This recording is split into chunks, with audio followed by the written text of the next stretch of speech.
Good evening, everyone. Welcome to the second episode of Women in Economics. Today, we are elated to have a distinguished alumni of University of Delhi and currently an MS candidate at University College London, Ms. Priyasha with us. Priyasha is pursuing a MS program in prosperity, innovation, and entrepreneurship and is also working as a research assistant at Creative Fiction in London. Her achievements go further. She has previously worked and interned with prestigious organizations like Niti Aayog and KPMG India. Her path is distinguished by a solid background in social impact initiatives, project management, and economics. With her distinct experiences, we are sure Priyasha will bring unique insights and perspectives to the table. A very warm welcome, Priyasha. Thank you, Yashika, and thank you, Isha.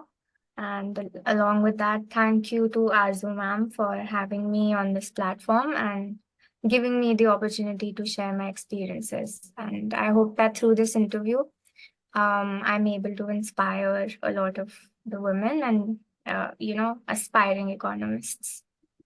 Thank you, Priyasha. Thank you for coming today. Okay, so we'll start with the questions now.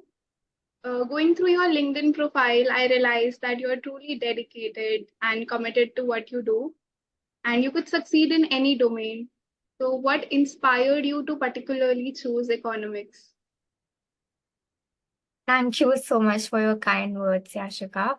And my inspiration to pursue this career stemmed from a deep-seated curiosity that I had about how the society functions and how resources are allocated. Specifically, I was always intrigued by the complex interplay between policy, markets, and human behavior. And as a child, I remember I always wondered why there was this huge gap in income levels, which led to extreme inequalities. And additionally, the rising cost of living in most developing and developed economies made me curious about the interconnectedness of the economic activity and macroeconomic policies. Well, economics to me is one such powerful lens through which we can analyze and solve most of these complex issues, such as inequality, sustainable development, and technological change. Additionally, my studies at DU in economics provided me with a solid foundation in theory and the internships that you mentioned earlier, for example, at Niti Aayog, KPMG, and IIT Delhi, they really solidified my passion by allowing me to see the real world impact of these macroeconomic policies. That is a great perspective. Thank you. As you told about your inspiration to pursue economics, and like most of us start our career in economics, like when we start our colleges, our next dream is to grab a prestigious internship at Niti Aayog, especially. So, what were your takeaways from that? And can you please throw some light on how you did it and how what it meant to you in your career ahead? Absolutely. So firstly, getting this internship was quite challenging to begin with because, as we all know, the applications only open up once a month. And even then, there's no guarantee that your application is even looked at because most of the applications are, selected on the base of reference. So in a way, you require a lot of contacts or networking for your application to even get noticed. But fortunately, I was selected, and it really, for the first time actually after I graduated, it gave me the opportunity to see practically how, the different policies that we have translate into the data, right? And then through data analysis and rigorous data visualizations, I was then able to give my inputs on how the current policy can be amended to improve economic growth. So I was part of high-level policy discussions, and I worked on initiatives which focused on export data for merchandise and services.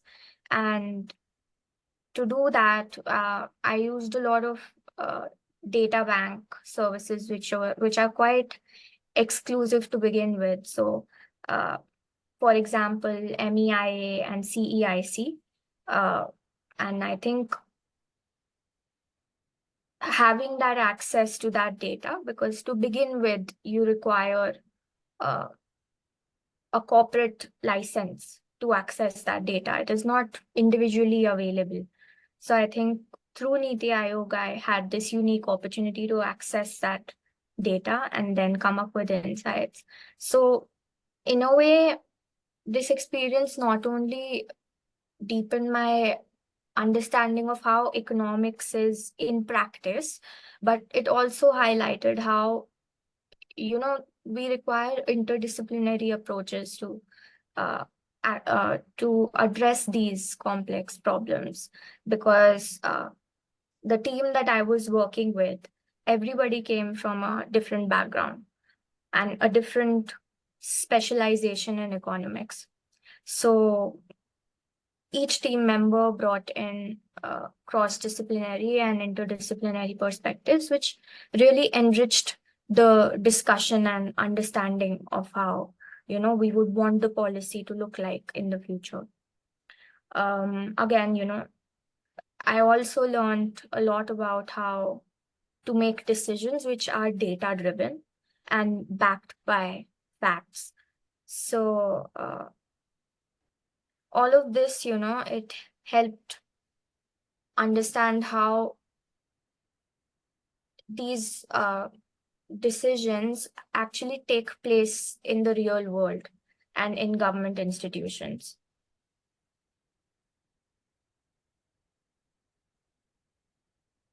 So I believe that Niti Aayog has played a major role in your paths to economics, or to like a stepping stone.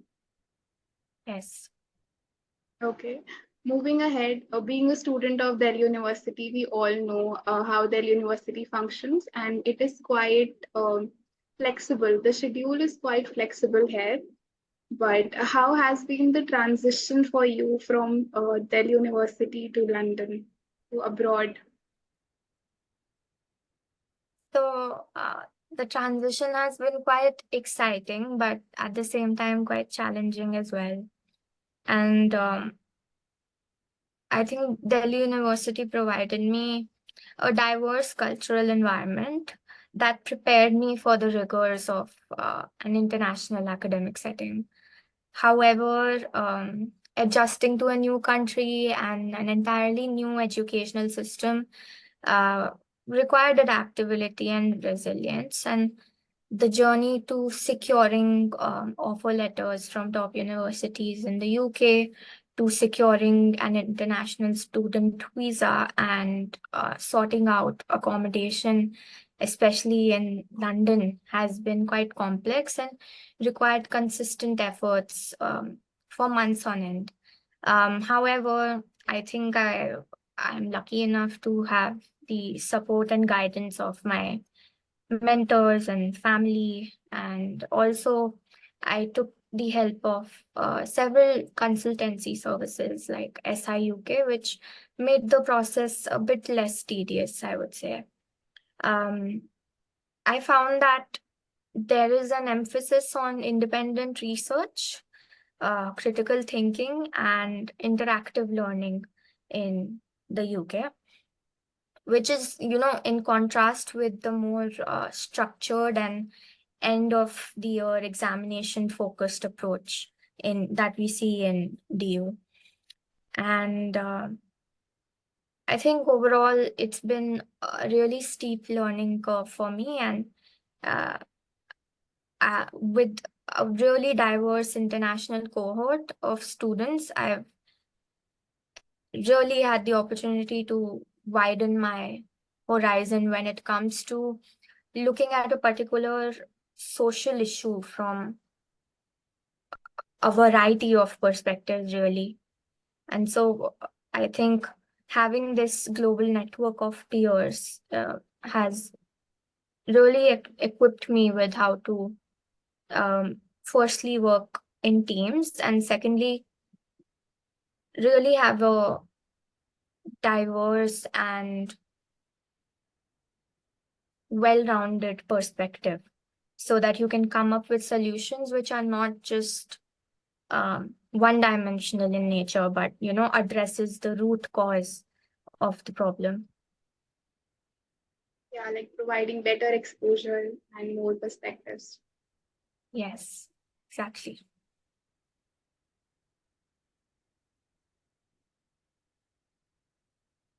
Yeah, so you have mentioned the differences in here and abroad as well.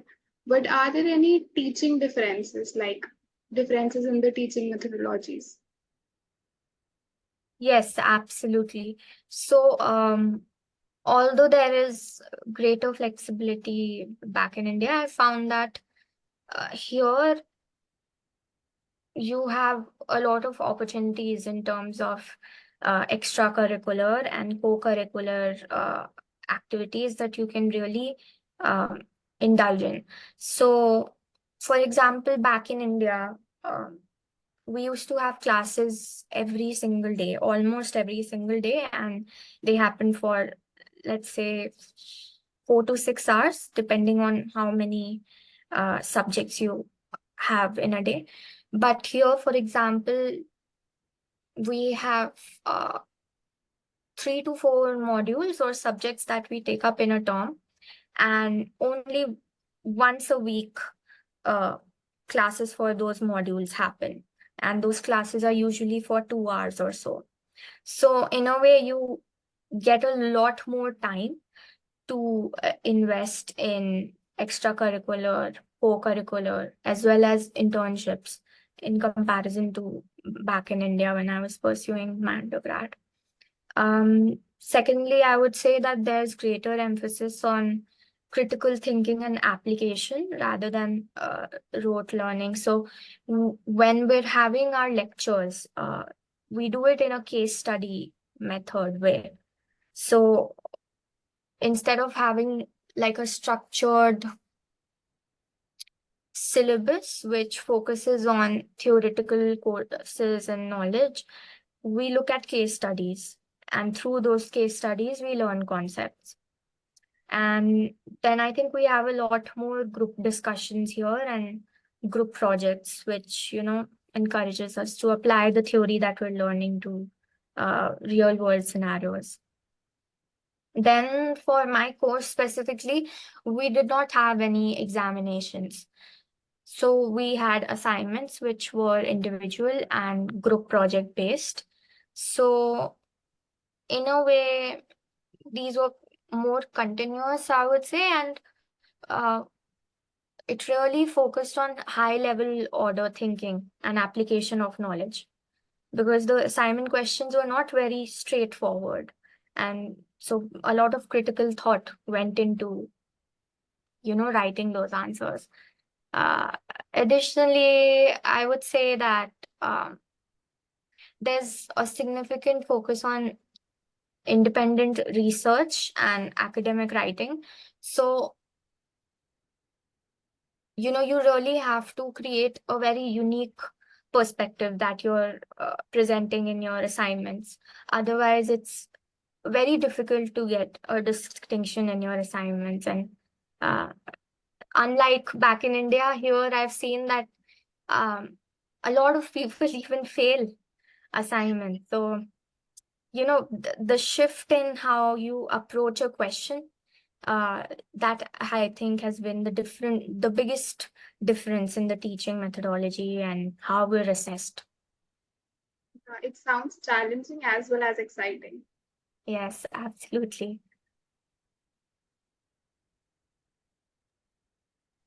moving ahead, moving to a different concept, many times we hear that economics is a male-dominated field rather than less females being there in this.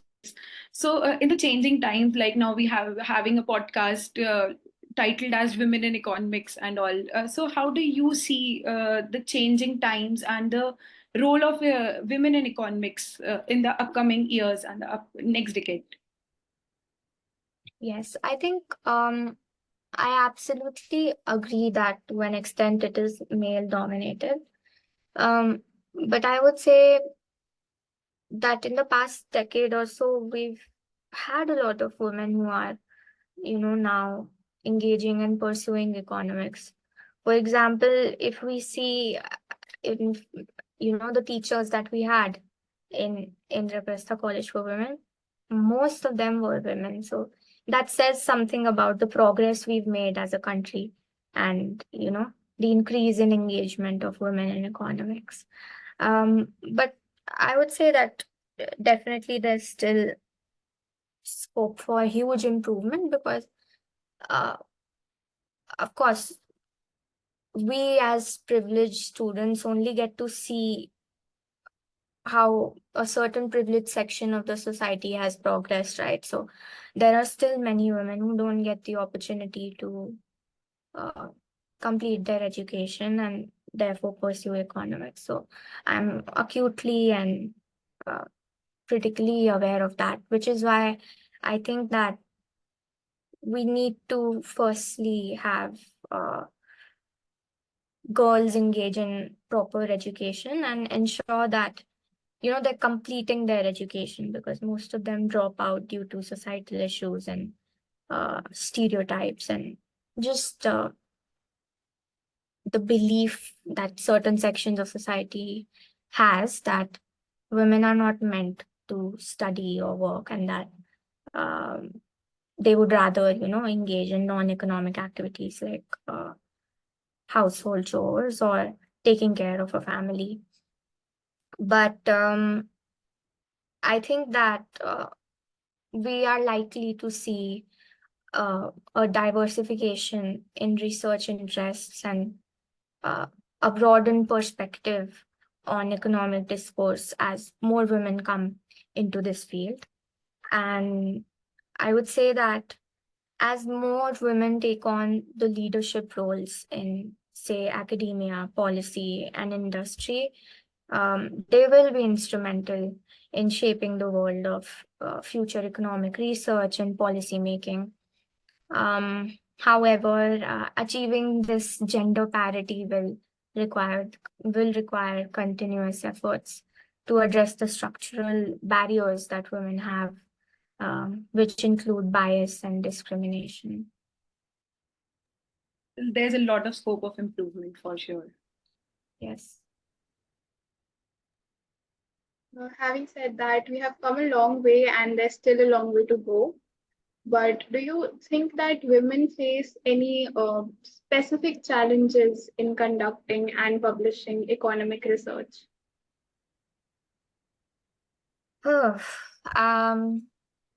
Yes, I would say that there is a lot of gender bias that one faces when you're trying to get into academia or research institutions. And um, I would think that women find it a little more difficult to get their research published in top tier journals.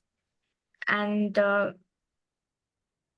I think through the experiences that I've heard from my friends, they also find that they face much harsher scrutiny compared to their male counterparts.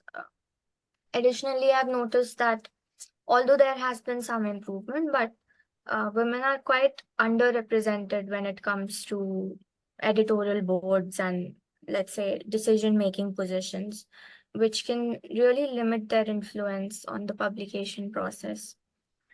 So I think that is one huge challenge. And the second challenge, which, comes from the stark reality that most women have, is that balancing these familial responsibilities and having an academic career can really be challenging, So, in a way, maybe women are not able to achieve their potential when it comes to their careers because they're having a very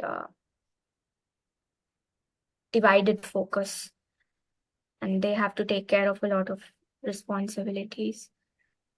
So I think these two major issues can really contribute to the gender gap that we have in research and can really hinder the career progression of women in economics. Yeah, I strongly agree with the point. First is underrepresentation. Even if women are equally worthy, they are not given the same opportunities. And to coming to the second point, I believe that there are cases when there are the families are not supporting the women, even though they are talented and they can do well, but they don't get that support from their families.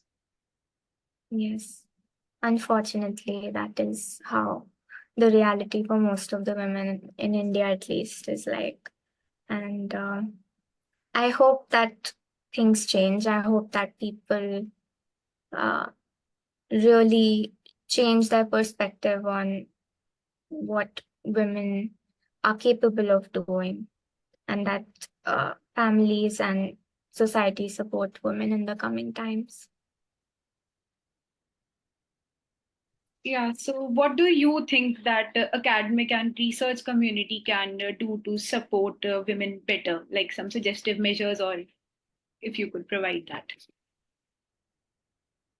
Yeah, so I think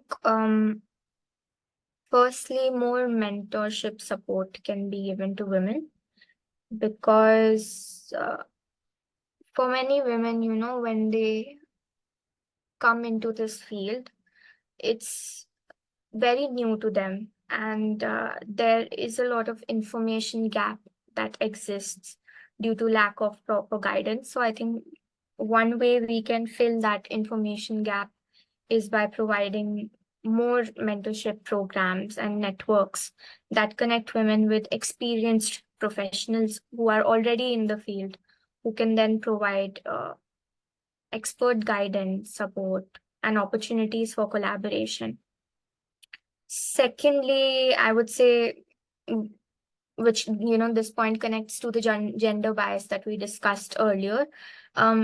Established institutions can, focus on providing gender bias training for faculty, reviewers, and editors so that, we can ensure that the research that is being conducted is evaluated fairly and without gender bias. Thirdly, the point that I'm about to present connects with, how it's very challenging to balance a career and familial responsibilities. So I think that more family-friendly policies can be introduced, including flexible working hours, menstrual and parental leave, and childcare support, so that it's easier to have work-life balance for women, and so that women at the end of the day don't feel burnt out and are more motivated to continue their careers. Fourthly, I would say that recognition, ensuring that the women who are achieving through their contributions are recognized through awards, conferences, and leadership roles. So in this way, I think that a lot more women will be inspired to continue contributing to the field. And lastly, I would think that there can probably be targeted funding and resources that are organized by established institutions for specifically having women-led research projects. So in this way, I think, again, the gender gap can be addressed. Mentorship plays a very important role and brings us strong foundation for all the listed points here. Yes, absolutely. Great insights, Priyasha. I hope that the research and academic community implements these points so that we can see more women in economics. Okay, moving ahead, you have done several research projects by now. So, can you share a personal incident where the project was very challenging and how did you overcome it? So, for this question, I thought long and hard about which experience I should share with all of you. And I think I would like to share my experience with Creative Friction. Working with them has been quite new for me and challenging for me in several ways. Firstly, because this is, my first work experience in the UK job market. So it's been a unique transition, I would say. Additionally, having a part-time job along with, pursuing a full-time master's degree, it had its own set of challenges in terms of being able to balance everything and have adequate time for myself at the end of the day. So I would say to really summarize the challenges I faced in this particular research project, I would categorize it into 3 challenges. The first one being of remote collaboration. This is because the research project that we're doing for British Council, which is, we're mapping the different creative technologies that are emerging in the ASEAN region. So for each ASEAN country, which is a total of 11 countries, we still have, because we're still working on this project, so we have a set of local researchers which are working on the research, along with 2 lead researchers, one of which is me. So this project, is happening online completely because we have such an international team.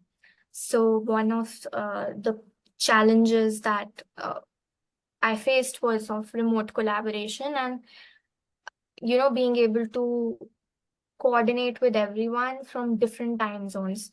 So ensuring that the deadlines that we have are met, even when, let's say, there might be individual challenges that each research team is facing. So one challenge was definitely this. Then the second one was of geographic unfamiliarity.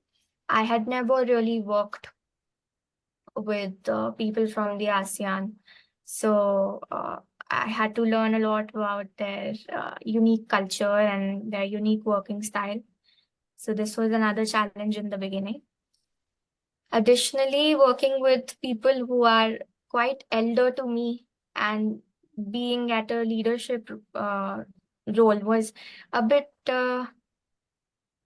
awkward at first because being younger to them, it feels a bit weird when you're being, a bit, what's the right word for it? I don't want to say bossy, but, just trying to get everyone to work. It was a bit awkward at first. And then I would say the third challenge was pertaining to my job role, which was, I was given this high-level research design on a Miro board. That board was really, really detailed. And the first task that I had was that through that messy Miro board, I had to come up with a 15-pager research. Let's just say research brief. So I had to really, on my own, come up with a really detailed plan on how the research is to be conducted, which research methods are to be used, what would the research strategy look like, and how would the research be analyzed, and what are the kind of recommendations that we're looking at. So I think the third challenge was that. But I would say that all of these challenges really translated into valuable learning experiences for me. For example, when we're talking about remote collaboration, it really taught me the importance of flexible project management. And I learned how to leverage digital tools to effectively maintain clear and consistent communication with team members across the globe. Secondly, I would say that the geographic unfamiliarity really pushed me to develop my cross-cultural communication skills. And while I was working with diverse stakeholders from different regions, as well as, British Council, I had to quickly adapt to various cultural norms and practices. So through this, I really enriched my networking skills and my cultural adaptability, both of which I think are really crucial in today's increasingly globalized world. And thirdly, I would say that the high-level research design sharpened my strategic planning and executive abilities. So what this meant was I had to learn how to break down complex tasks into manageable parts and think really critically about what we want as an outcome for this research project. So I did not just improve my research skills, but I think I really strengthened my ability for critical analysis and problem solving. Yeah, now I'm scared of results. No need to be scared. I think that life only puts you in positions you're capable of handling. So you just have to trust yourself and trust the process. And definitely, if at any part you feel like it's a bit difficult for you or you're facing challenges, always reach out to people for help. I think it's always better to do things as a team than suffer in silence and, really freak out. So I've always reached out for help whenever, I thought that this is getting a bit overwhelming for me. And thankfully, I had great team members who were ready to pitch in. Yeah, that's great. And your insights are truly helpful for me and for all the viewers who are planning to build a career in research. I hope they will be helpful for them too. I'm glad.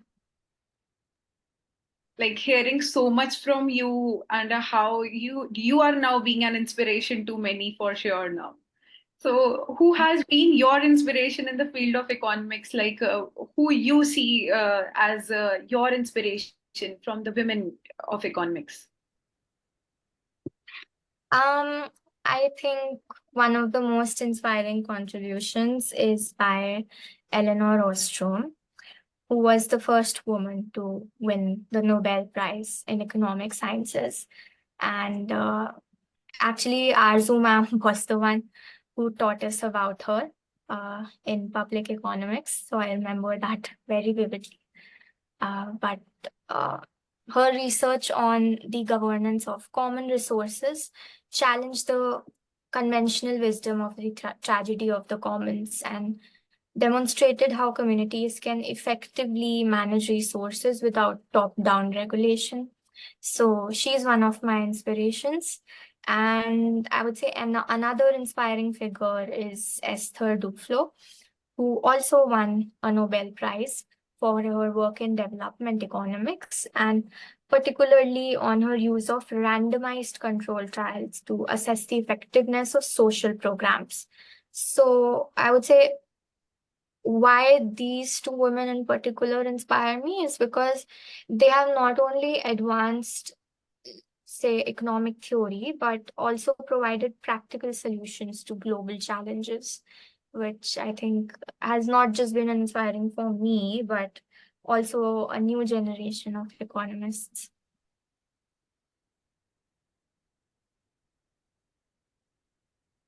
Practical studies inspire all of us more as compared to the theories given by the past economists. Yes. Yeah, so Priyasha, you have told us about your inspirations, but I would like to ask you that what is the one advice that you would give to young women who are currently pursuing or who have a dream to build a career in economics? I would say be curious, be bold, and be persistent, because you will face a lot of roadblocks, not just in the field of economics, but life in general, whatever you choose to pursue. So I think this can be more of a generalized advice, but also to not be afraid of asking questions and seek mentorship. There are a lot of helpful people out there in the world who would love to guide you and who would love to, nurture budding economists. And I would say take on projects which push you out of your comfort zone, because that is where you grow as an individual. So do that and network actively, be part of communities, because at the end of the day, communities will support each other and you'll get to know about a lot more opportunities that you can take on for your growth journey. And remember to advocate for yourself and others, be kind, and remember that no matter where you come from, your perspective is valuable and your contributions will help to shape the future of this field.